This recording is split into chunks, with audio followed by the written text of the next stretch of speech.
Chers amis, bonjour. Je vous salue fraternellement en Jésus-Christ. Notre étude aujourd'hui sera basée sur la Trinité. La Trinité est-elle biblique? Il y a de nombreuses personnes qui nous ont demandé de pouvoir faire cette étude sur le Saint-Esprit pour savoir s'il est une personne, s'il fait partie de la divinité de la triade céleste. Il a été dit que la Trinité n'est pas biblique et que ce serait un thème introduit par l'Église catholique et que les pionniers ou certains pionniers auraient attesté qu'il serait anti-trinitaire. Nous verrons donc à la lumière de la Bible et de l'esprit de prophétie si oui ou non nous devons adopter cela ou pas. Vu que ce sujet a créé une scission au point que certains se sont fait rebaptiser sous prétexte qu'ils se seraient fait tromper par cette doctrine trinitaire, il est de notre devoir de pouvoir apporter les points essentiels pour éclaircir cette situation. Bien que ce soit un sujet délicat, quand il s'agit de toucher à la personne divine, cela devient un problème pour moi. Parce que tout ce qui est divin est caché, tout ce qui est à notre portée est révélé, et nous ne devons pas aller chercher au-delà des choses. Vu que cela a créé une scission, il est quand même de notre devoir, sans, par la grâce de Dieu, aller au-delà de ce que Dieu nous a permis de comprendre, apporter les précisions concernant cette doctrine. Je voudrais, pour commencer notre étude, demander à tous ceux qui vont entamer cette étude d'aller jusqu'au bout de l'étude, d'écouter jusqu'à la fin, avant de porter des jugements. Écoutez jusqu'à la fin. Prenez le temps d'écouter jusqu'à la fin. Mais avant tout, nous allons prendre la position pour la prière, comme d'habitude, et demander à Dieu l'assistance de son Saint-Esprit. Éternel Dieu d'amour, au Seigneur, à tes pieds, nous te demandons pardon, premièrement. Parce que certainement, nous avons fait des choses qui ne sont pas convenables. Nous avons peut-être mal interprété ta parole, nous avons fait des choses qui ne sont pas à ta convenance, qui ne sont pas à ta gloire. Et je voudrais qu'aujourd'hui, tu nous ouvres l'intelligence, que tu nous aides à marcher dans la vérité, conduit par ton Saint-Esprit, afin que nous soyons affranchis de tout péché et que nous fassions partie de tes élus. Fortifie ton peuple, bénis ton héritage, et garde-nous tous dans ton amour, et que tous ceux qui auront écouté ces études soient élevés vers toi et comprennent que tu es un grand Dieu. Père éternel, que ta paix, ta grâce repose sur nous. Au nom de Jésus, je t'ai prié pour ta gloire. Amen. Amen. La Trinité est-elle biblique? Avant de pouvoir développer notre sujet, j'aimerais vous inviter à lire avec moi deux textes qui se trouvent dans Messages choisis, volume 1, pages 19 et 20. Je lis ce qui suit. On voit des hommes soucieux de se distinguer, sages au-delà de ce qui est écrit, dont la sagesse n'est que folie. Ils se croient les premiers à découvrir des choses merveilleuses, alors que leurs idées sont bien en retard en ce qui touche à la volonté et au dessein de Dieu.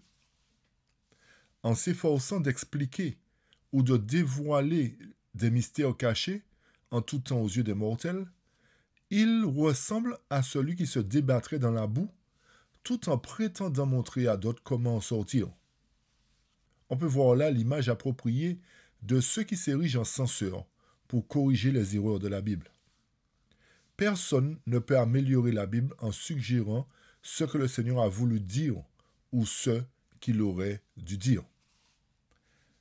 Chers amis, je ne fais pas de commentaires sur ce premier texte, ni sur le deuxième. Mais je vous demande d'analyser ce qui est écrit, afin que vous puissiez comprendre véritablement ce que Dieu attend de nous. Je lis le deuxième paragraphe. En montrant les dangers qui s'amassent dans les derniers jours, Dieu n'a pas habilité un homme fini quelconque à tirer au clair des mystères cachés, ou inspirer un homme ou une classe d'hommes à juger de ce qui est inspiré et de ce qui ne l'est pas. Quand des hommes au jugement borné pensent devoir examiner les Écritures pour décider ce qui est inspiré ou ce qui ne l'est pas, ils dépassent Jésus. comme pour lui indiquer un meilleur chemin que celui qui nous a fait suivre. Puissent ces paroles trouver un terrain propice, que nous puissions vraiment analyser et comprendre qu'il y a des choses que nous ne devons pas toucher, chers amis. Quand ça touche à la divinité, faisons de notre mieux pour ne pas toucher cela, parce que nous risquons de recevoir un esprit d'égarement. À Dieu ne plaise que nous ne soyons pas dans cette condition. Chers amis, nous allons entamer notre étude, et pour pouvoir comprendre véritablement si le Saint-Esprit fait partie de la divinité, il est de notre devoir de comprendre qui est Jésus. Est-ce qu'il est Dieu? Parce qu'il a été dit aussi que Jésus est seulement le Fils de Dieu. D'accord? Il n'est pas Dieu. Il a été dit cela. Alors, il est de notre devoir aussi d'apporter les précisions à travers la parole de Dieu pour savoir véritablement si Christ est seulement le Fils de Dieu ou il est Dieu. Et à partir de cela, nous toucherons l'autre point concernant le Saint-Esprit, s'il fait partie intégrante de la divinité. Alors, le premier sujet, Christ en tant que Fils de Dieu. Christ en tant que Fils de Dieu. Et je lis ce qui suit dans Matthieu 15, versets 31 à 33. « Et immédiatement, Jésus étendit sa main et l'attrapa et lui dit, « Ô toi, homme de peu de foi, pourquoi as-tu douté ?» Et quand il fut rentré dans la barque, le vent cessa.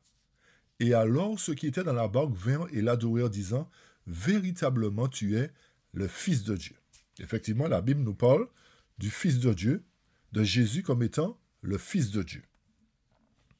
Un deuxième texte, Acte 8, versets 35 à 37. « Alors Philippe ouvrit sa bouche et commença à la même écriture et lui prêcha Jésus. Et comme ils continuaient leur chemin, ils arrivèrent vers de l'eau et l'eunuque dit, « Vois, il y a de l'eau, qu'est-ce qui m'empêche d'être baptisé ?» Et Philippe lui dit, « Si tu crois de tout ton cœur, tu peux l'être. » Et il répondit et dit, « Je crois que Jésus-Christ est le Fils de Dieu. » Chers amis, la Bible nous montre que Jésus est effectivement le Fils de Dieu. Il n'y a pas d'ambiguïté à cela. Mais vous allez comprendre pourquoi nous faisons cette démarche. Comme je vous ai dit, c'est pour apporter la précision pour savoir si Jésus est seulement Fils de Dieu ou s'il il est aussi Dieu. Nous lirons dans Évangéliser à la page 551. Le texte nous dit, le Christ leur montre, c'est-à-dire aux Juifs, que si d'après eux, il avait moins de 50 ans, néanmoins, sa vie divine échappe à tout calcul humain. L'existence du Christ antérieure à son incarnation ne se mesure pas en chiffres. Pourquoi j'ai affiché ce texte? C'est parce que nous ne devons pas chercher à savoir depuis quand Jésus existe. D'accord, chers amis? Parce que beaucoup essaient de chercher, de comprendre, et forcément, nous recevons un esprit d'égarement, nous partons dans la confusion, nous mettons les autres dans la confusion. Tout cela pour nous dire, chers amis, que la Bible nous parle de l'existence du Fils de Dieu. Croyons effectivement que Jésus est le Fils de Dieu. Mais est-ce que la Bible s'arrête à cela seulement? Nous allons considérer maintenant Christ. S'il est Fils de Dieu, comment le considérons-nous? Est-ce que nous devons le considérer seulement en tant que Fils de Dieu ou aussi en tant que Dieu? La parole nous fait comprendre que nous devons considérer Christ tel qu'il s'est révélé lui-même au monde, en accord avec le témoignage qu'il donna de lui-même. Ok? Et Jean 5, versets 21 à 23 nous dit ceci. « Car comme le Père ressuscite les morts et les vivifie, de même aussi le Fils vivifie ce qu'il veut. Car le Père ne juge aucun homme, mais il a donné tout jugement au Fils, afin que tous les hommes honorent le Fils comme ils honorent le Père. Celui qui n'honore pas le Fils n'honore pas le Père qui l'a envoyé. » Donc, chers amis, vous voyez que c'est à Christ qu'est confié le plus grand privilège, celui de juger. Il doit recevoir le même honneur que celui qui est dû à Dieu, pour la simple et bonne raison qu'il est Dieu. Pourquoi? Parce que Dieu a tout pouvoir, chers amis. Alors comment pouvons-nous appeler Christ Dieu si le Père seul est Dieu? Voyez? Comment pouvons-nous faire cela? Avançons et comprenons. Jean 1, versets 1 à 4 et verset 14 nous dit ceci. Au commencement était la parole. Et la parole était avec Dieu, et la parole était Dieu. Elle était au commencement avec Dieu. Toutes choses ont été faites par elle, et rien de ce qui a été fait n'a été fait sans elle. En elle était la vie, et la vie était la lumière des hommes. Et verset 14, et la parole a été faite chair, et elle a habité parmi nous, pleine de grâce et de vérité, et nous avons contemplé sa gloire, une gloire comme la gloire du Fils unique venu du Père. Certaines personnes s'arrêtent sur la fin du verset 14 qui nous dit « Et nous avons contemplé sa gloire, une gloire comme la gloire du Fils unique venu du Père », et font de cela une religion, font de cela un prétexte pour dire, vous voyez, Jésus c'est seulement le Fils unique de Dieu.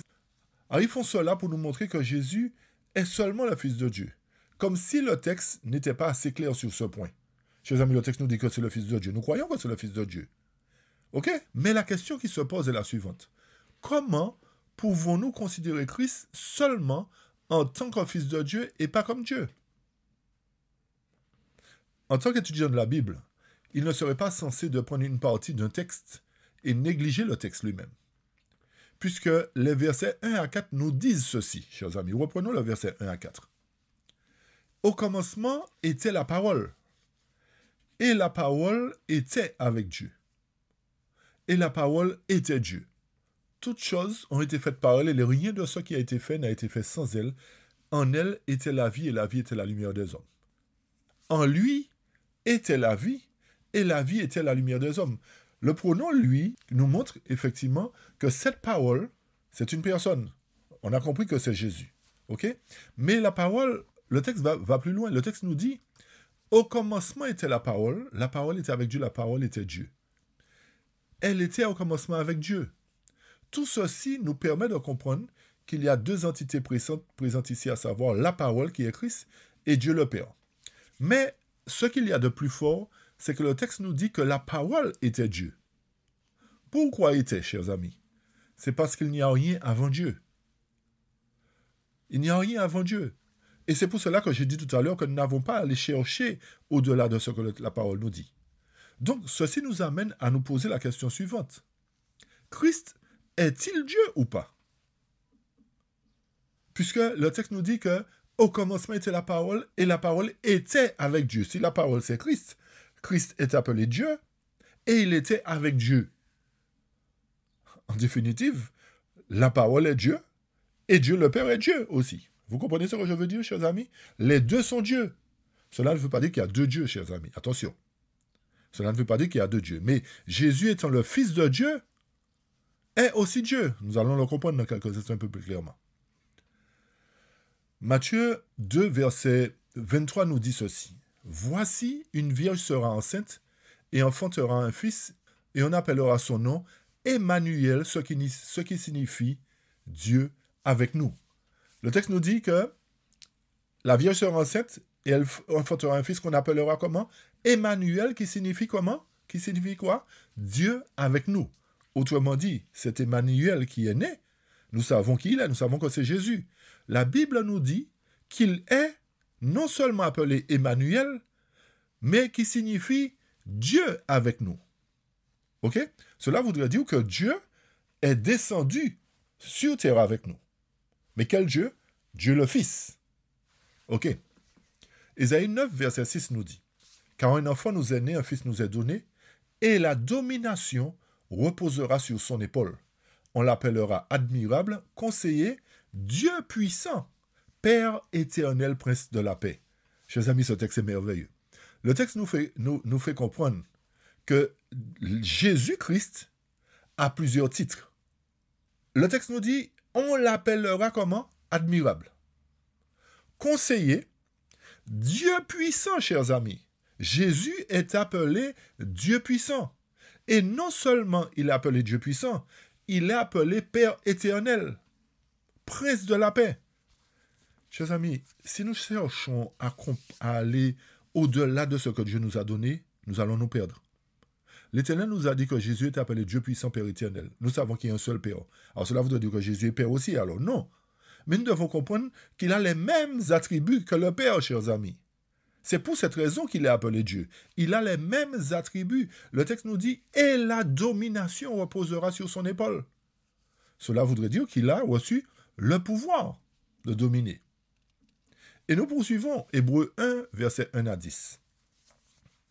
Dieu, qui autrefois, à diverses reprises et en diverses manières, a parlé à nos pères par les prophètes, nous a en ces derniers jours parlé par son Fils, lequel il a établi héritier de toutes choses, par lequel aussi il a fait le monde.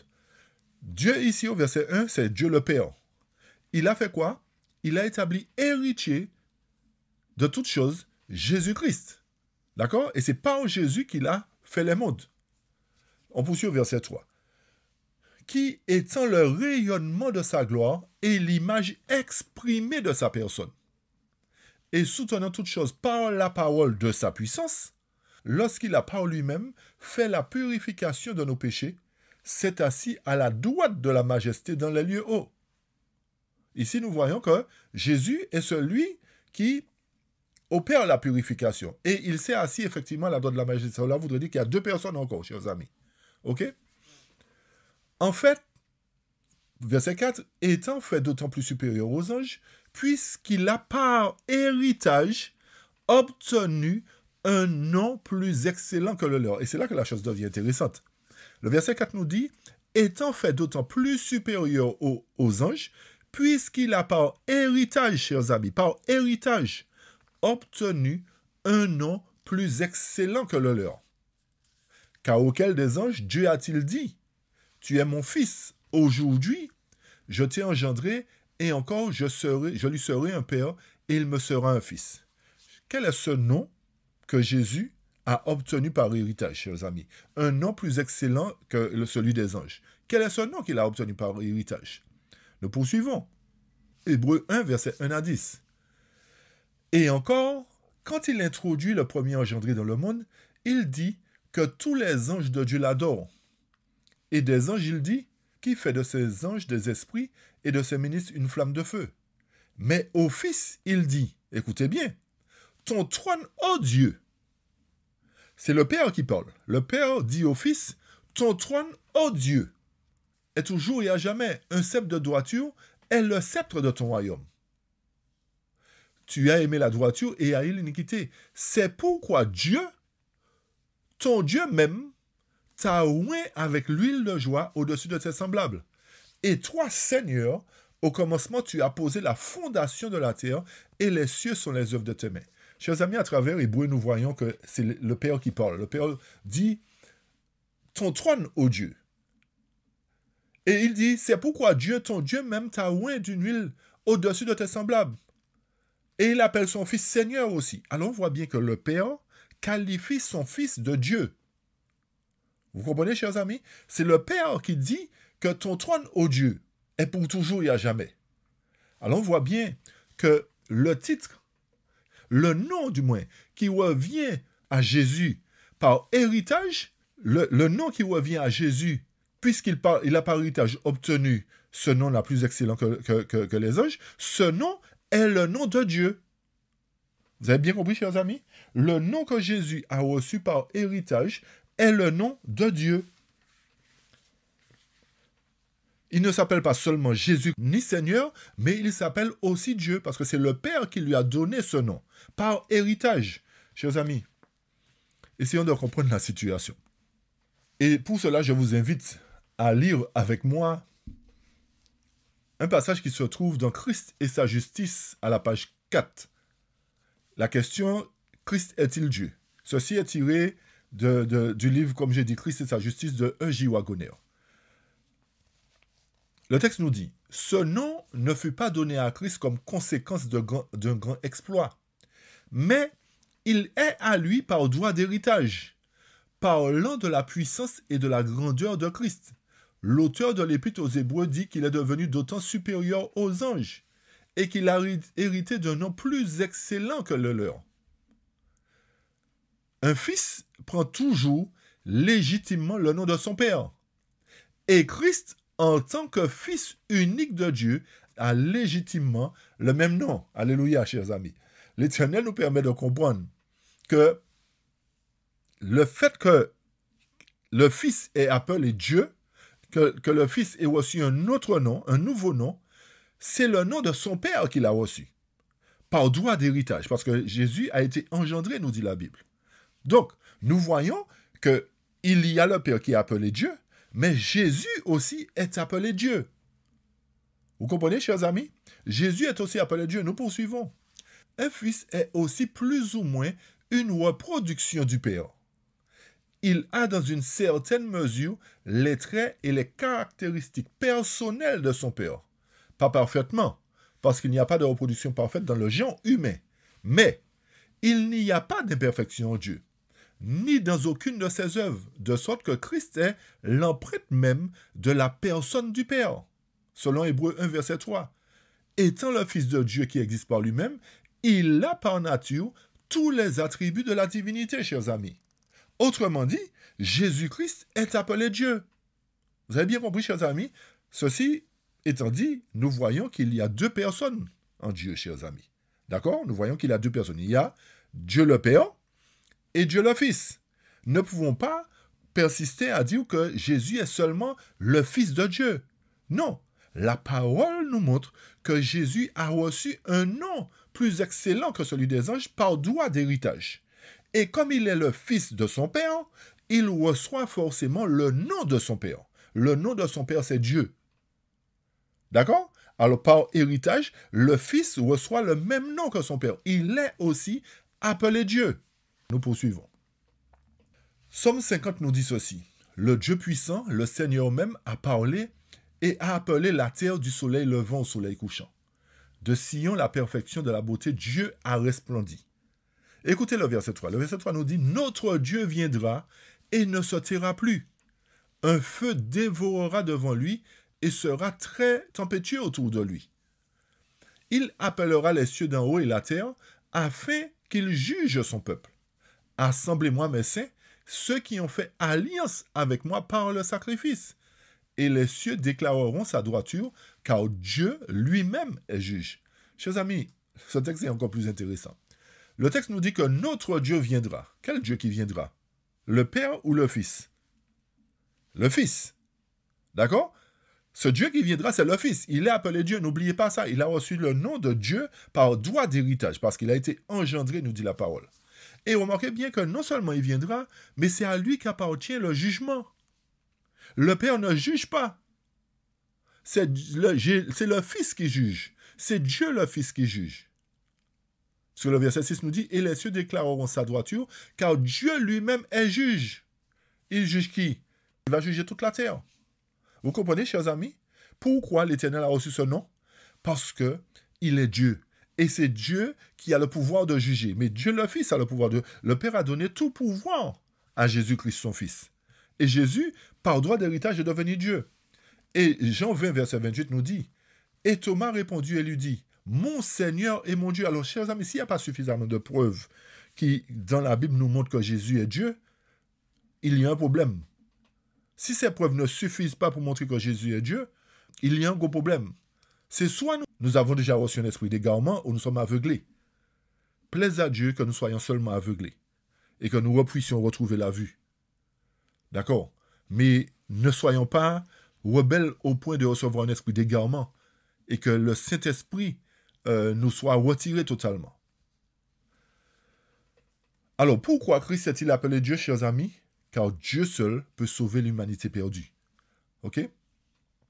Pour terminer la partie concernant Jésus-Christ, et pour aborder la notion du Saint-Esprit, je lirai un passage qui se trouve dans Témoignages pour l'Église, volume 3, page 317, qui nous dit ceci. Les Écritures indiquent clairement la relation qui existe entre Dieu et le Christ, et elles donnent une idée également très nette de la personnalité et de l'individualité de chacun d'eux. Et le paragraphe suivant nous dit « Dieu est le Père du Christ. Le Christ est le Fils de Dieu. Au Christ a été donné une position élevée. Il a été fait l'égal du Père, chers amis. Le Christ a été fait l'égal du Père. Chers amis, quand il est l'égal du Père, c'est quoi? Le Père n'est pas Dieu. Alors forcément, Christ est Dieu. Tous les conseils de Dieu sont ouverts à son Fils. Alors, chers amis, quand nous parlons de la divinité, n'interprétons pas la parole comme nous voulons. Ne disons pas que Jésus est seulement le Fils de Dieu et qu'il n'est pas Dieu. La Bible, la parole inspirée nous montre que Jésus est aussi Dieu. Il est appelé Jésus, mais son nom de famille, c'est Dieu, comme le nom de son père. Ok, chers amis, vous n'avez pas à faire un enfant et puis lui donner un autre nom que votre nom de famille. Ce n'est pas possible. Soyez logique. Concernant cette première partie, nous avons vu que Jésus est appelé le Fils de Dieu. Mais il est aussi appelé par son Père, Dieu, ainsi que par ses apôtres. En définitive, nous avons compris qu'il y a Dieu le Père et Dieu le Fils. Voyons maintenant qui est le Saint-Esprit, chers amis. Donc, la question, le Saint-Esprit fait-il partie de la triade céleste ou est-ce l'Esprit du Père et l'Esprit du Fils? Vous avez bien compris la question? Le Saint-Esprit fait-il partie de la triade céleste ou est-ce l'Esprit du Père et du Fils?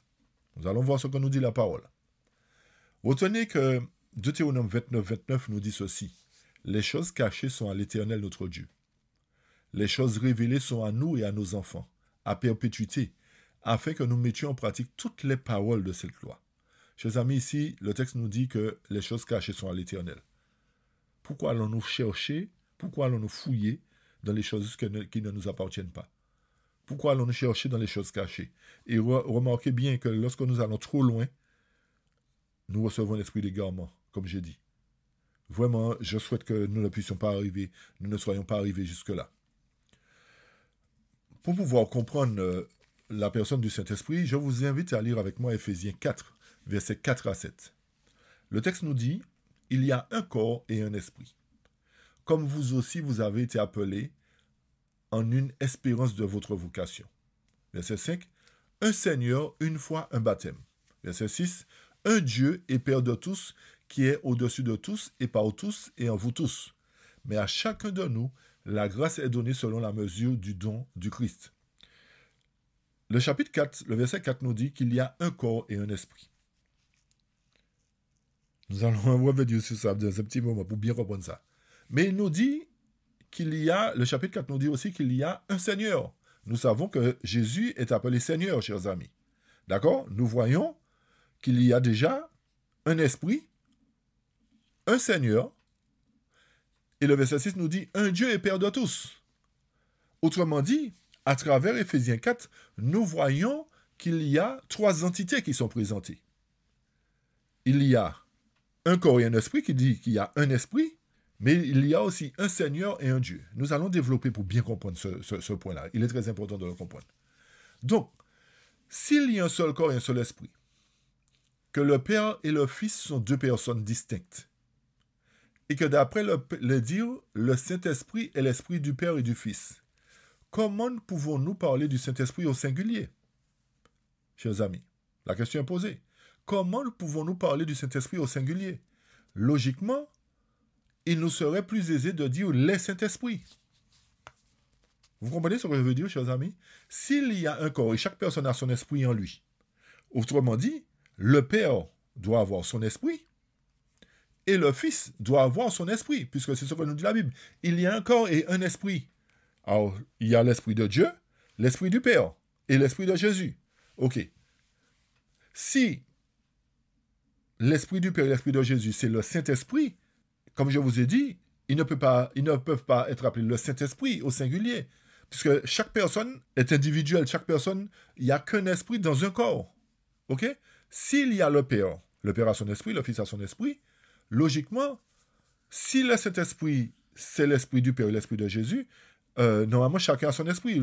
Il est plus logique de nous dire les esprits saints, les Saint-Esprits, chers amis. La parole de Dieu ne doit pas être un ainsi dit l'Église, ni un ainsi dit l'homme, chers amis, mais un ainsi dit la parole. Ne prenons pas de texte par-ci, par-là pour faire un prétexte ou une religion. La parole des pionniers non plus ne peuvent pas prévaloir sur la parole du prophète choisi par Dieu. La parole est suffisamment claire, chers amis. Et nous allons voir qu'elle est véritablement claire. Avançons. Acte 8, versets 14 à 17. Le texte nous dit « Quand les apôtres qui étaient à Jérusalem entendirent que la Samarie avaient reçu la parole de Dieu, ils leur envoyèrent Pierre et Jean, qui, lorsqu'ils descendirent, prièrent pour eux, afin qu'ils reçoivent l'Esprit Saint. Écoutez bien le verset 16. Car ils n'étaient pas encore descendus sur eux. Ils avaient seulement été baptisés au nom du Seigneur Jésus. Puis ils leur imposèrent les mains et reçurent l'Esprit Saint. Chers amis, le verset 16 nous dit, car ils n'étaient pas encore descendus sur eux. Il s'agit du Saint-Esprit. Le Saint-Esprit n'était pas encore descendu sur eux, mais ils avaient été baptisés seulement au nom du Seigneur Jésus. Pourquoi la parole nous dit qu'ils avaient été baptisés seulement au nom du Seigneur Jésus? Cela voudrait dire que, à travers le baptême, nous devons être baptisés non seulement au nom du Seigneur Jésus, mais aussi au nom du Saint-Esprit. Pourquoi? Parce que ce ne serait pas logique que le texte nous dise que ça n'était pas encore descendu sur eux. Ils avaient seulement été baptisés au nom du Seigneur Jésus. Alors vous comprenez bien que le seulement qui est là montre que, logiquement, le baptême ne doit pas être seulement au nom du Père et du Fils, mais aussi au nom du Saint-Esprit. Sinon, le texte n'aurait pas dit cela, chers amis. Analysez bien les choses. OK? Nous poursuivons. Matthieu 28, 18, 19 à 20. Et Jésus s'était approché leur parla ainsi. Tout pouvoir m'a été donné dans le ciel et sur la terre. Verset 19. Allez, faites de toutes les nations des disciples, les baptisant au nom du Père, du Fils et du Saint-Esprit, et enseignez-leur à observer tout ce que je vous ai prescrit. Voici, je suis avec vous tous les jours, jusqu'à la fin du monde. Chers amis, le texte nous dit que Jésus s'était approché leur parla et dit ainsi. Tout pouvoir m'a été donné. Nous avons vu que le fait qu'il a reçu tout pouvoir, c'est qu'il est Dieu. OK? Mais qu'est-ce qu'il dit au verset 19? Il dit d'aller faire de toutes les nations des disciples, les baptisant au nom du Père, au nom du Fils, qui est lui-même, et du Saint-Esprit, chers amis. La question que je pose, qui a parlé? Jésus? Est-ce bien Jésus qui a parlé? Est-ce bien Dieu qui a parlé? Si c'est lui, qu'est-ce qu'il dit? Il dit que nous devons baptiser, faire de toutes les nations des disciples, les baptisant au nom du Père, premièrement, au nom du Fils, deuxièmement, et au nom du Saint-Esprit, troisièmement. Cela voudrait dire qu'il y a, Jésus lui-même, Dieu nous montre lui-même qu'il y a 3 personnes par lesquelles nous devrions prendre le baptême. Il y a 3 noms par lesquels nous devons être baptisés, chers amis. Avez-vous bien compris? Si nous remettons en doute Matthieu 28, chers amis, si nous remettons en question Matthieu 28, versets 18 à 20, nous remettons en cause la parole de Dieu. Je reprends. Si nous remettons en cause Matthieu 28, versets 18 à 20, nous remettons en cause Dieu lui-même. Est-ce que vraiment c'est ce que nous voulons faire, chers amis? Jésus nous dit que tout pouvoir m'a été donné. Et il dit de baptiser toutes les nations au nom du Père, au nom du Fils et du Saint-Esprit. Qui sommes-nous aujourd'hui pour enseigner que nous ne devons plus être baptisés du Saint-Esprit et que cela est une hérésie?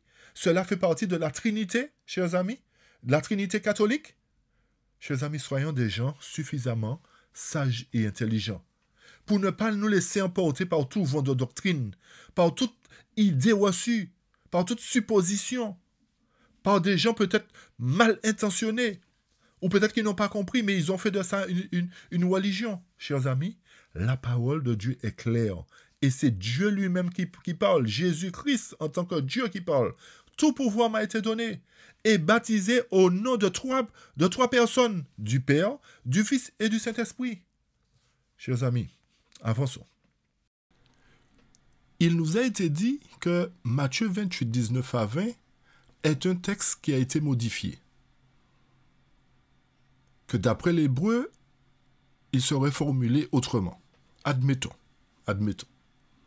Nous avançons, nous poursuivons. Nous allons dans Acte 19, versets 1 à 6. Le texte nous dit ceci. Or, il arriva pendant qu'Apollos était à Corinthe, que Paul, ayant traversé les confins supérieurs, arriva à Éphèse, et ayant trouvé certains disciples, il leur dit, « Avez-vous reçu l'Esprit Saint quand vous avez cru ?» Et ils lui dirent, « Nous n'avons même pas entendu dire qu'il y avait un Esprit Saint. » Et il leur dit, « De quel baptême avez-vous donc été baptisés ?» Ils leur dirent, « Du baptême de Jean. » Alors Paul dit, « C'est vrai, Jean a baptisé du baptême de la repentance, disant au peuple qu'il devait croire en celui qui devait venir après lui, c'est-à-dire en Christ Jésus. » Quand ils entendirent cela, ils furent baptisés au nom du Seigneur Jésus. Et lorsque Paul leur eut imposé les mains, l'Esprit Saint vint sur eux et ils parlèrent diverses langues et prophétisèrent. Chers amis, analysons le texte un instant. Parce que on a l'impression que, en fait, ce qui se passe, c'est que on considère le verset 4 et le verset 5 et on ne considère pas les versets 1, 2 et 3. Considérons les versets à partir du verset 1. Le texte nous dit que Paul demande aux gens de Corinthe, est-ce qu'ils ont reçu l'Esprit Saint quand ils ont cru? Il dira Paul, mais nous n'avons même pas entendu dire qu'il y a un Esprit Saint. C'est qu'ils ont forcément, ils n'ont pas la notion du Saint-Esprit. Mais remarquez la question que Paul leur pose au verset 3. Paul leur dit, mais de quel baptême avez-vous donc été baptisés? Cela sous-entend quoi? Cela voudrait dire que, à travers la question de Paul, il veut dire par là que, d'après le baptême que vous avez reçu, vous êtes censé recevoir le Saint-Esprit. Et la réponse est la suivante. Il leur dit, du baptême de Jean. Alors Paul dit quoi? Paul dit, ok, c'est le baptême de Jean que vous avez reçu, d'accord, il n'y a pas de souci. C'est vrai que Jean a baptisé du baptême de la repentance, disant au peuple qu'il devait croire en celui qui devait venir après lui, c'est-à-dire en Christ Jésus. Mais c'est là qu'il est important de comprendre, chers amis. Le verset 5 nous dit ceci. Quand ils entendirent cela, ils furent baptisés au nom du Seigneur Jésus. Cela veut dire quoi? Cela veut dire que ils avaient reçu le baptême de Jean, mais ils n'avaient pas reçu le baptême de Jésus-Christ. Et à partir de ce que Paul leur a dit, ils ont été baptisés cette fois-ci non au nom de Jean, mais au nom du Seigneur Jésus, chers amis. D'accord? Maintenant, c'est vrai que le texte ne dit pas qu'ils ont été baptisés du Saint-Esprit, mais regardez bien le verset 6 et analysez ce qui est dit, pour bien mettre les choses dans leur contexte, chers amis. Le verset 6 nous dit, « Et lorsque Paul leur eut imposé les mains, l'Esprit Saint vint sur eux et ils parlèrent diverses langues et prophétisèrent. » Chers amis, quel est ce Saint-Esprit qui leur a permis de parler diverses langues et prophétisèrent? Joël 2, verset 28. D'accord? Et remarquez bien que Joël 2, verset 28, c'est le Saint-Esprit, c'est ce Saint-Esprit-là qui permet de parler en langue, de parler, de prophétiser. Quand je dis ce Saint-Esprit, chers amis, il n'y a pas plusieurs Saint-Esprits. Mais le Saint-Esprit agit sous plusieurs formes. Et c'est ce que nous devrions comprendre. Et le fait que le texte nous dit qu'ils ont été baptisés au nom du Seigneur Jésus, c'est parce qu'au départ, ils n'étaient pas baptisés au nom du Seigneur Jésus. Ils étaient baptisés du baptême de Jean, chers amis. Mais comme Jésus est venu, forcément, il fallait qu'il soit baptisé au nom de Jésus-Christ. Et ensuite, ils reçurent le Saint-Esprit. Mais c'est vrai que le texte ne nous dit pas qu'ils ont été baptisés du Saint-Esprit. Mais nous allons voir, chers amis, puisque la Bible répond à tout, c'est ce que nous disons. Nous allons voir tout à l'heure un texte clé que beaucoup n'ont pas cité. Et nous allons voir à travers ce texte qu'il y a une clé dans ce texte-là, qu'il y a toute la réponse que nous attendons dans ce texte que nous allons lire tout à l'heure. Et c'est pour cette raison que je vous demande d'être attentif, de suivre jusqu'au bout l'étude, chers amis. Avançons, et nous allons comprendre encore un peu plus clairement les choses. Lisons Jean 14, versets 16, 17 et 26. Le texte nous dit, « Et moi, je prierai le Père, et il vous donnera un autre consolateur, afin qu'il demeure éternellement avec vous. L'Esprit de vérité que le monde ne peut recevoir, parce qu'il ne le voit point et ne le connaît point. Mais vous le connaissez, car il demeure avec vous, et il sera en vous. Je ne vous laisserai pas sans réconfort, je viendrai à vous. » Verset 26. « Mais le consolateur, l'Esprit Saint que le Père enverra en mon nom vous enseignera toutes choses et vous rappellera tout ce que je vous ai dit. Chers amis, le mot autre ici signifie deux choses. Hétéros et allos. Puisque comme tout le monde va dans le grec, on va dans le grec aussi. Le mot autre, un autre consolateur, signifie deux choses. Hétéros et allos. Hétéros signifie un autre, qui n'est pas de la même nature, chers amis. Qui n'est pas de la même forme, de la même classe, du même genre, et qui est différent. Allos, par contre, signifie effectivement autre, quelqu'un d'autre. Si hétéros veut dire ne pas être de la même nature, allos, logiquement, veut dire qu'il est de la même nature. L'autre est de la même nature.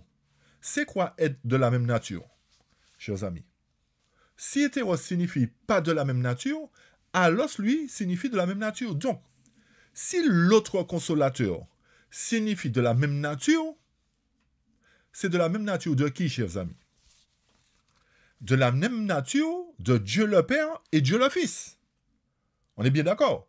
Si allos veut dire autre et que hétéros veut dire pas de la même nature, forcément allos veut dire de la même nature. On a bien compris, c'est logique. De la même nature de qui, chers amis? De la même nature de Dieu le Père et Dieu le Fils.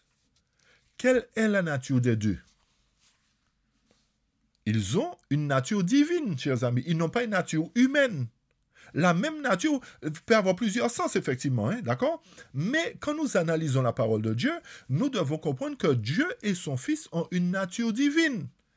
Donc, si c'est allos qui convient, le Saint-Esprit détient aussi un pouvoir divin, puisque Dieu le Père et Dieu le Fils ont une nature divine. Alors, le Saint-Esprit est de la même nature, ce n'est pas hétéros qui convient, effectivement, c'est bien un autre de la même nature, c'est-à-dire de nature divine, qui a le pouvoir de lire dans le cœur, de connaître les pensées de l'homme, chers amis. Vous avez bien compris la situation? Chers amis, il faut qu'on analyse les choses et ne pas nous laisser tromper. La parole est très claire. N'allons pas chercher midi à 14h pour faire croire telle ou telle chose. Si je reprends, si hétéros veut dire pas de la même nature, alors logiquement doit être considéré comme étant de la même nature. Et on parle de Dieu et de Jésus comme ayant une nature divine. Forcément, si le Saint-Esprit c'est un autre de la même nature divine. Ok? C'est pas un homme et une femme, chers amis. Quand on dit vous n'êtes pas de la même nature, vous êtes masculin, féminin. Nous sommes vous avez compris ça? Ou sinon, il y a la nature divine et la nature humaine. Il faut bien comprendre les choses, ne pas aller tordre le sens des Écritures. Poursuivons pour bien comprendre le sujet encore. Jean 15, 26 nous dit: quand sera venu le consolateur que je vous enverrai de la part du Père, l'Esprit de vérité qui vient du Père, il rendra témoignage de moi. Chers amis, la première question que je pose, si le Saint-Esprit était l'Esprit de Jésus, pourquoi, alors qu'il est Dieu, pourquoi n'a-t-il pas laissé son Esprit directement aux apôtres? Pourquoi a-t-il demandé au Père de leur envoyer l'Esprit de vérité? Si c'est son Esprit, si le Saint-Esprit c'est son Esprit, pourquoi n'a-t-il pas dit, mais je vous laisse mon Esprit? C'est vrai que la Bible dit ça de certaine manière, hein? Mais nous devons comprendre que la Bible ne laisse rien au hasard quand même. Le texte nous dit, quand il sera venu le consolateur que je vous enverrai de la part du Père. Alors pourquoi fallait-il que Jésus porte pour qu'il puisse envoyer son esprit? Si son esprit est là et il est Dieu, il n'a pas à demander à Dieu son Père, puisque le Père lui a donné tout pouvoir, chers amis. Vous comprenez bien? Poursuivons. Alors, la question, pourquoi de la part du Père et qui vient du Père? Parce que le texte nous dit. Le texte nous dit, je vous enverrai de la part du Père.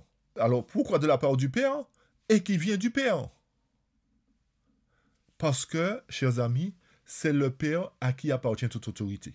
Même si le Fils est Dieu, c'est au Père qu'appartient toute autorité.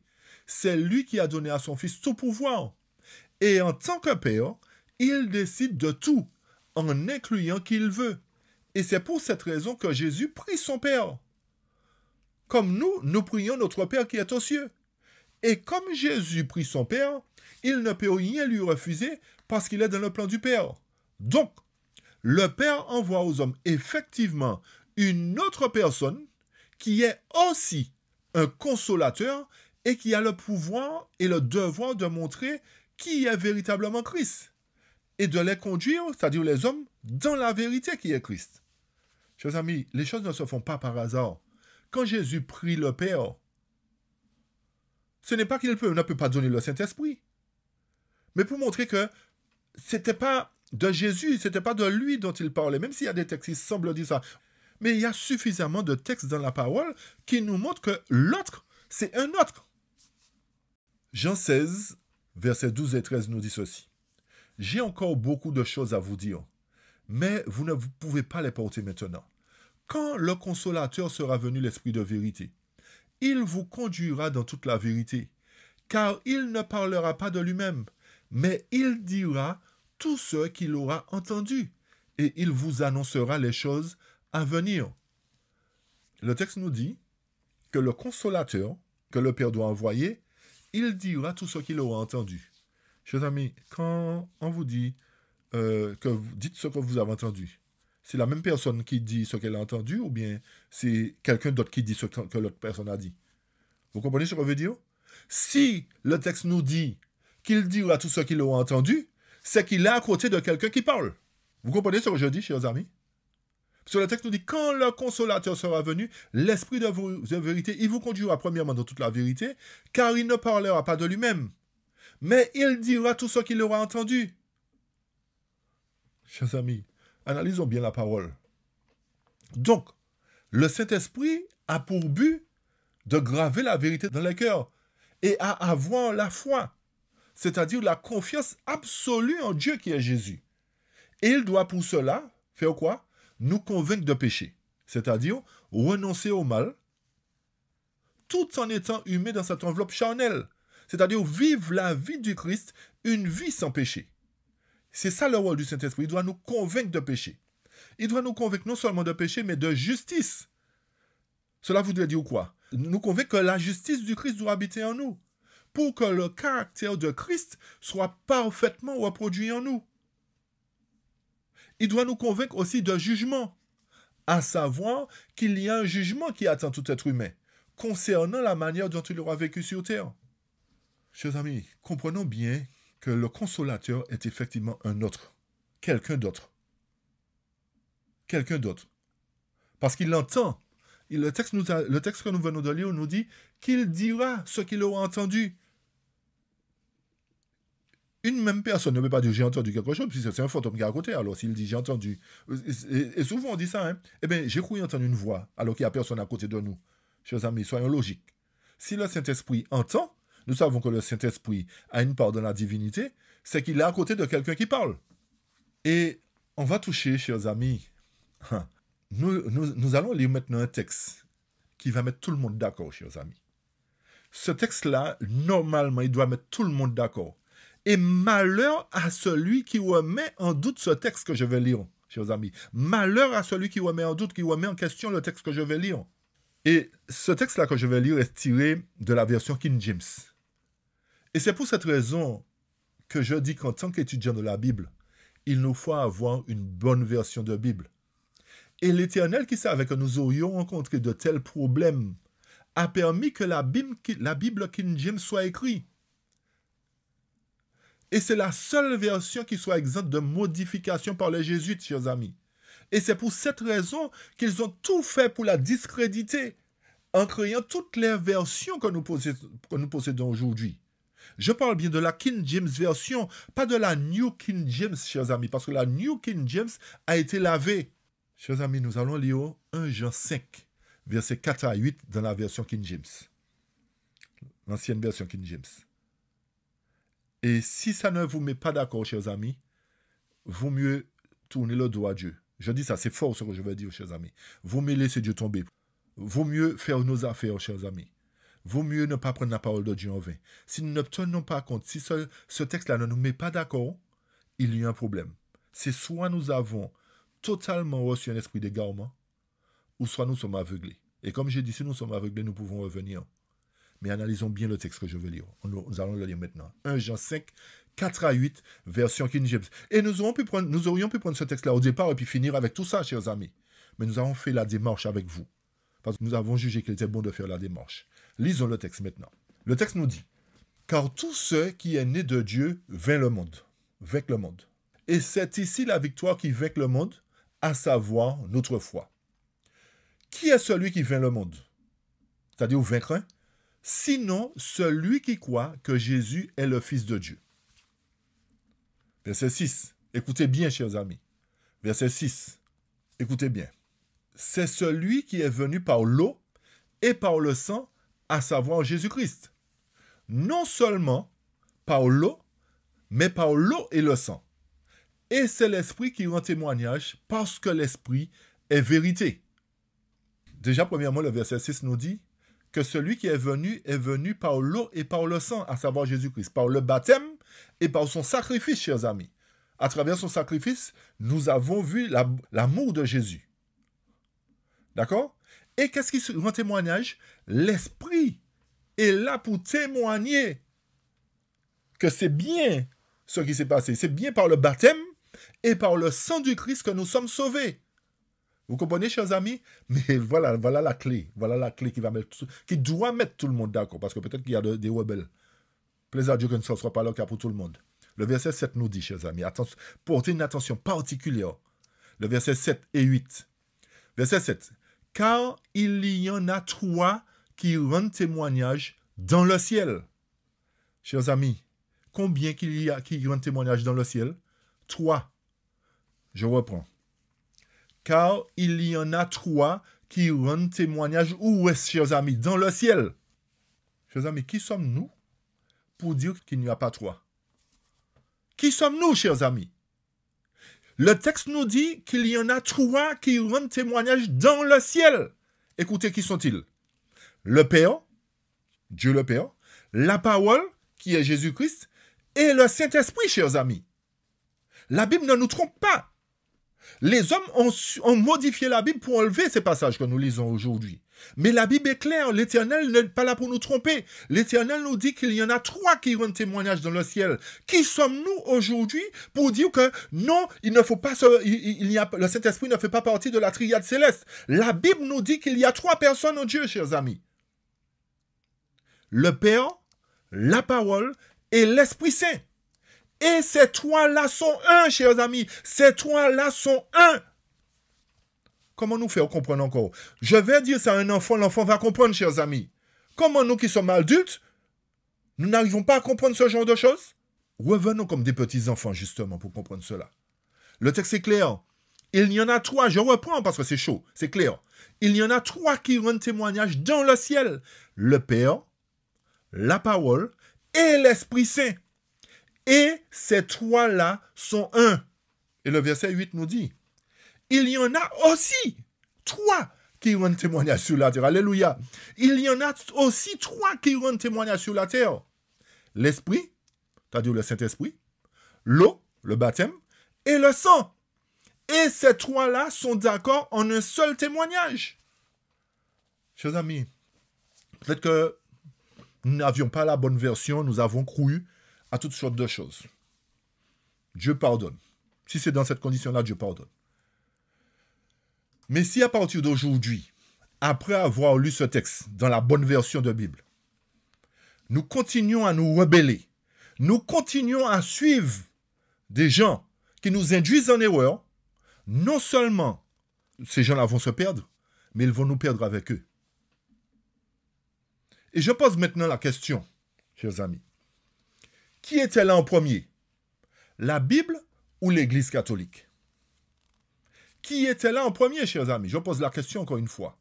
La Bible ou l'Église catholique? Nous venons de lire que la Bible nous a dit qu'il y a 3 qui rendent témoignage dans le ciel, le Père, le Fils et le Saint-Esprit. Je repose la question encore une fois, chers amis. Qui était là en premier? La Bible ou l'Église catholique? La Bible nous a montré clairement. Ce n'est pas une invention, hein, ce n'est pas moi qui ai écrit le texte, chers amis. La Bible, c'est la parole de Dieu. Et je reviens, j'insiste à chercher les bonnes versions de la Bible. Il y a l'Osterwald qui dit la même chose. Lamartine dit la même chose, chers amis. Mais c'est toutes les nouvelles versions qui sont transformées. Pourquoi? Je ne sais pas. Voyez, en fait, vous voyez pourquoi? Parce que ça crée des divisions, ça crée des tensions, ça crée des scissions. Donc, chers amis, si la Bible est venue avant l'Église catholique, la Bible a été écrite par Dieu. Dieu ne se trompe pas, Dieu ne ment pas. Quand je dis qu'elle a été écrite par Dieu, elle a été inspirée par Dieu. Les hommes ont écrit, mais poussés par le Saint-Esprit, justement. Si l'Église catholique a reconnu qu'il y a 3 personnes dans la triade céleste, alors rendons gloire à Dieu que pour une fois, l'Église catholique a dit la vérité. Puisque la parole de Dieu nous dit qu'il y a 3. Alors ce n'est pas le fait qu'ils ont proféré des mensonges depuis des siècles, et qu'aujourd'hui, ils ont pris conscience que c'est la vérité, que nous devons rejeter en bloc ce qu'ils disent, parce que c'est l'Église catholique, chers amis. Soyons des gens suffisamment sages et intelligents pour admettre que pour une fois, ils ont cru à la parole. Et arrêtons d'aller chercher midi à 14h des choses qui nous éloignent de la vérité et qui induisent le peuple dans l'erreur et dans la confusion. Chers amis, croyons-nous en la Bible. Croyons-nous en la Bible. Si nous croyons en la Bible, il n'y a pas de raison que nous restions sur notre position, continuons à dire qu'il n'y a pas 3 personnes dans la triade céleste. La parole, c'est la vérité. C'est Dieu, à travers les hommes qui l'a dicté. Mettons notre confiance dans la parole et non dans l'homme. Arrêtons de suivre l'homme. Et si aujourd'hui nous avons pris conscience de ce texte-là, de cette vérité, arrêtons de suivre l'homme qui nous conduit en erreur. Des fois, nous voulons nous attribuer une gloire, chers amis. Mais la gloire doit revenir à Dieu. Si nous sommes véritablement sincères, si tous ceux qui ont enseigné cela sont véritablement sincères après avoir lu 1 Jean 5, verset 4 à 8, version King James, je prie Dieu qu'il revienne. Parce que ce sont des âmes à sauver aussi. Nous n'avons pas à critiquer. Ce sont des âmes à sauver. Peut-être qu'ils n'ont pas compris. Ils ont interprété à leur manière. Ils ont conduit d'autres à les suivre.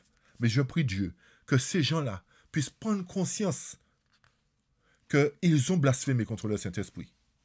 Et plaise à Dieu aussi qu'ils ne puissent pas, comme les Juifs, s'endurcir au point qu'ils soient rejetés par Jésus-Christ.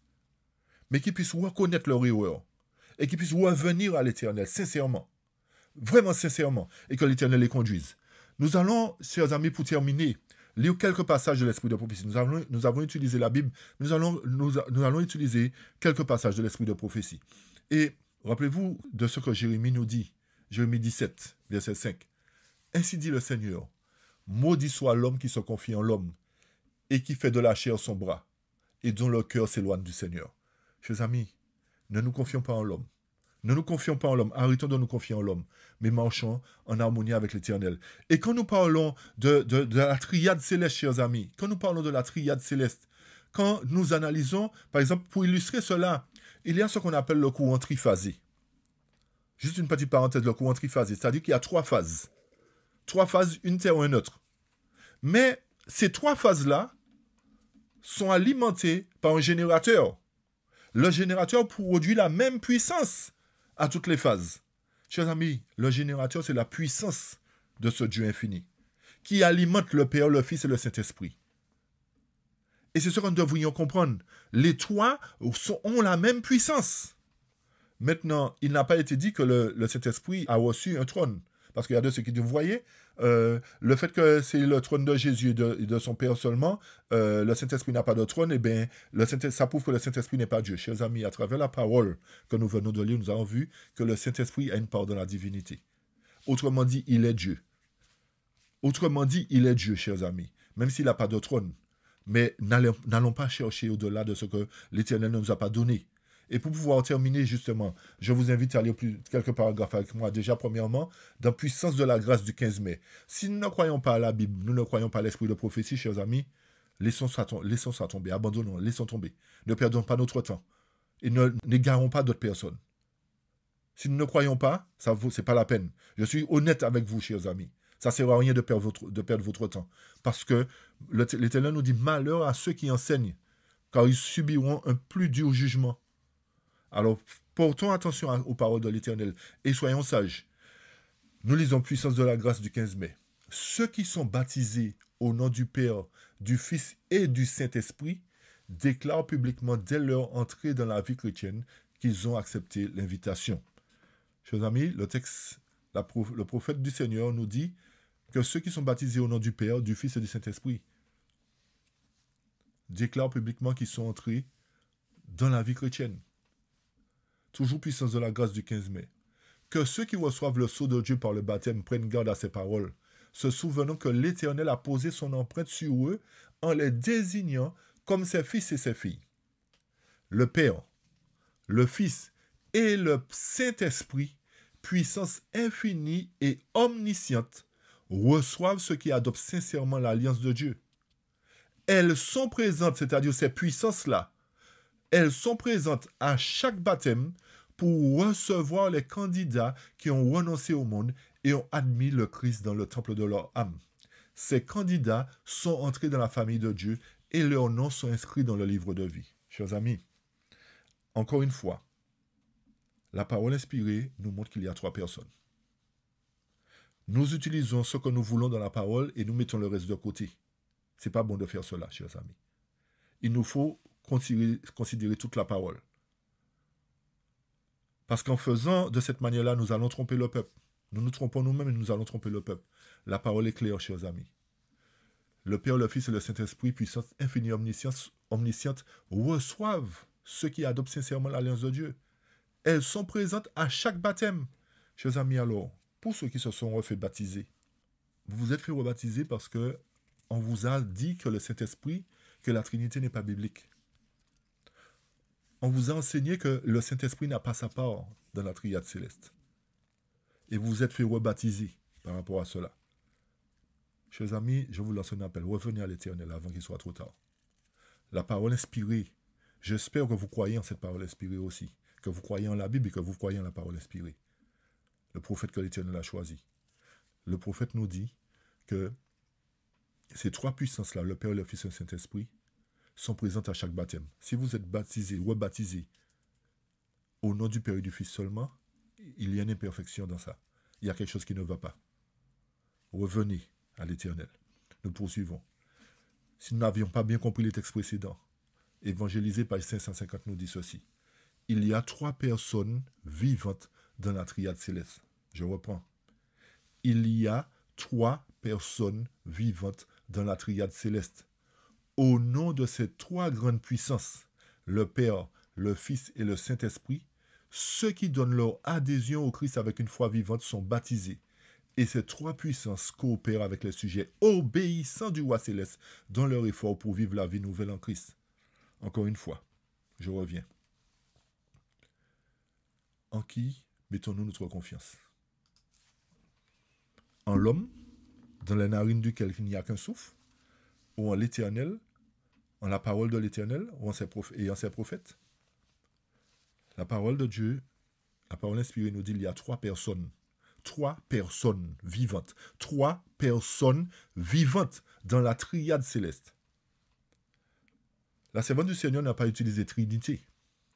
Mais quand nous utilisions triade, quand nous utilisons Trinité, c'est toujours 3, chers amis. Quel que soit le mot qui signifie qu'il y a 3 personnes, c'est toujours 3 personnes, chers amis. Que ce soit triade ou Trinité, c'est 3 personnes. Les catholiques l'ont appelé Trinité. Mais la servante du Seigneur l'appelle triade. C'est toujours 3 personnes. Nous poursuivons.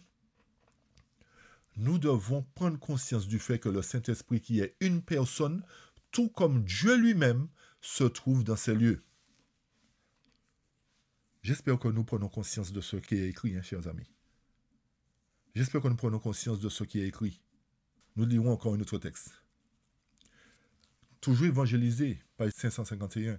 Le Saint-Esprit est une personne, car il rend témoignage à notre esprit que nous sommes enfants de Dieu. Quand ce témoignage est rendu, il établit lui-même sa propre véracité. À ce moment-là, nous croyons et nous avons l'assurance que nous sommes enfants de Dieu, chers amis. Le Saint-Esprit possède une personnalité. Sinon, il ne pourrait pas rendre témoignage. Il ne pourrait pas rendre témoignage à notre esprit que nous sommes enfants de Dieu. Il est aussi, de toute évidence, une personne divine.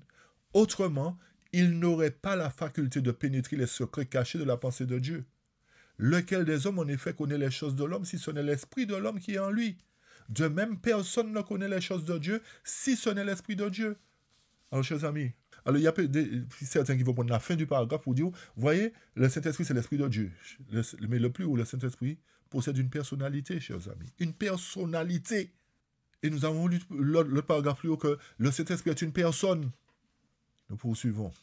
Et remarquons bien que, alors il y a de ceux qui disent effectivement que le Saint-Esprit n'était pas présent, que le Saint-Esprit est arrivé après le baptême de Jésus, etc. Chers amis, lisons le texte de Jésus-Christ à la page 672 qui nous dit ceci.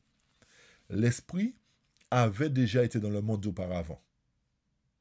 L'Esprit avait déjà été dans le monde auparavant. Dès les premiers commencements de l'œuvre de la rédemption, il avait agi sur le cœur. Pourtant, aussi longtemps que le Christ vécut sur la terre, les disciples ne sentirent pas la nécessité de notre soutien. C'est seulement après qu'ils furent privés de sa présence qu'ils éprouvèrent le besoin de l'Esprit, et alors celui-ci leur fut donné. Ici, nous voyons que le Saint-Esprit était déjà là depuis longtemps. Alors, ne croyons pas que le Saint-Esprit est venu simplement à l'ère chrétienne. Non, il était là déjà depuis longtemps parce que c'est lui qui convainc le monde. C'est lui qui convainc les cœurs. C'est lui qui agit sur les cœurs. Chacun a une fonction. Dans le lever les yeux en haut du 14 mai, le texte nous dit, avant que les disciples puissent franchir le seuil, ils doivent recevoir l'empreinte du nom sacré, baptisant les croyants au nom de la triple puissance du monde céleste. Qu'est-ce que les disciples doivent faire avant de franchir le seuil de la cité, chers amis? Baptiser les croyants au nom de la triple puissance du monde céleste. L'esprit humain est marqué par cette cérémonie, le commencement de la vie chrétienne. Il signifie beaucoup. L'œuvre du salut n'est pas une affaire triviale. Elle est si vaste que par sa foi ainsi exprimée, l'agent humain peut se saisir des plus hautes autorités. La divinité éternelle, écoutez bien, la divinité éternelle, c'est-à-dire qui? Le Père, le Fils et le Saint-Esprit, est impliquée dans l'acte requis pour donner l'assurance à l'agent humain, unissant les puissances célestes et les facultés humaines, afin que l'homme puisse, grâce à l'efficacité du ciel, partager la nature divine et travailler avec le Christ. Chers amis, pour terminer, je reviens sur quelque chose que j'ai cité tout à l'heure. Peut-être que vous n'avez pas fait attention. Et je l'ai toujours dit, je le répète encore. Quand nous utilisons la parole des pionniers,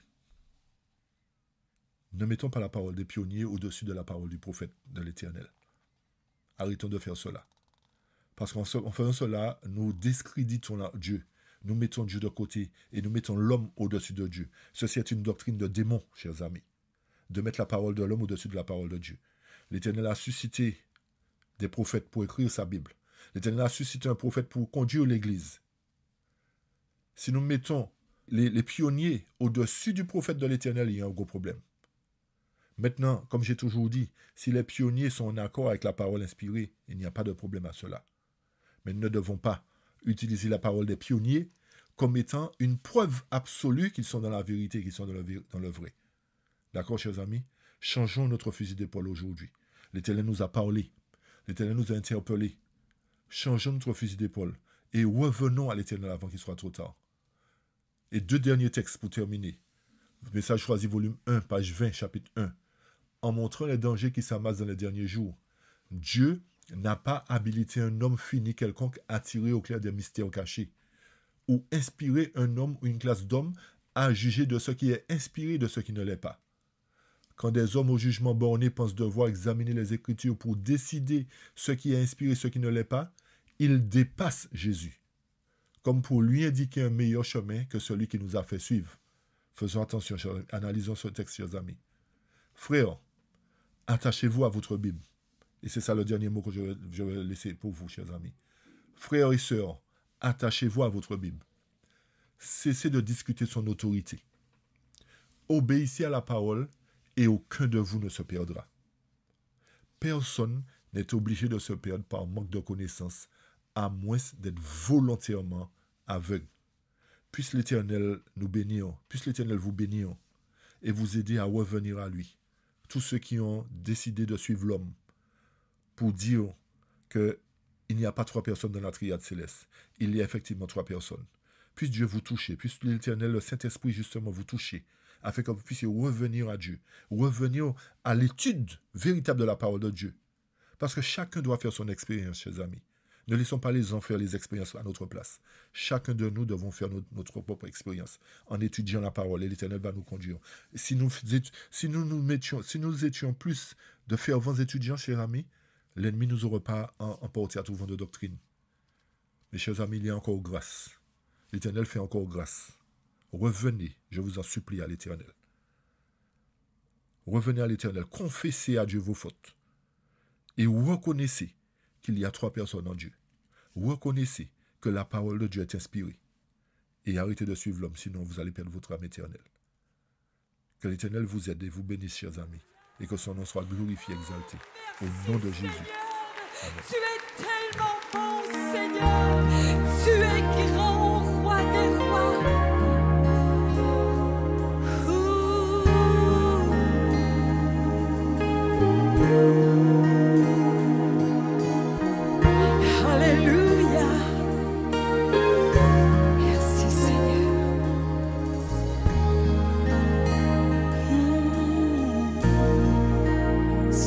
Esprit descend sur nous, descend sur nous, consolateur, ami,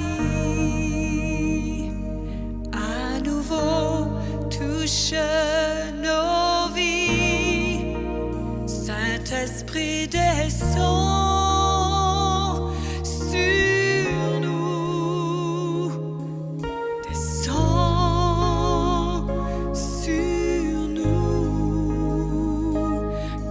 Ta puissance vienne, que ta voix résonne, viens et change nos cœurs, accomplis ta parole, Saint-Esprit descend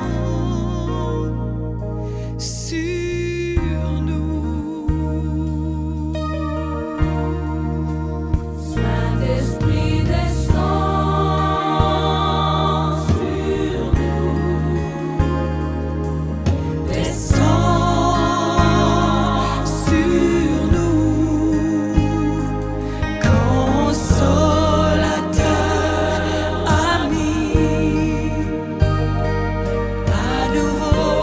Touche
cœur accomplis ta parole.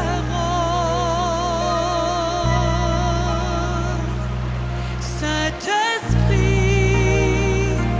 descends sur nous. Descends, oh oui. Oh, oh.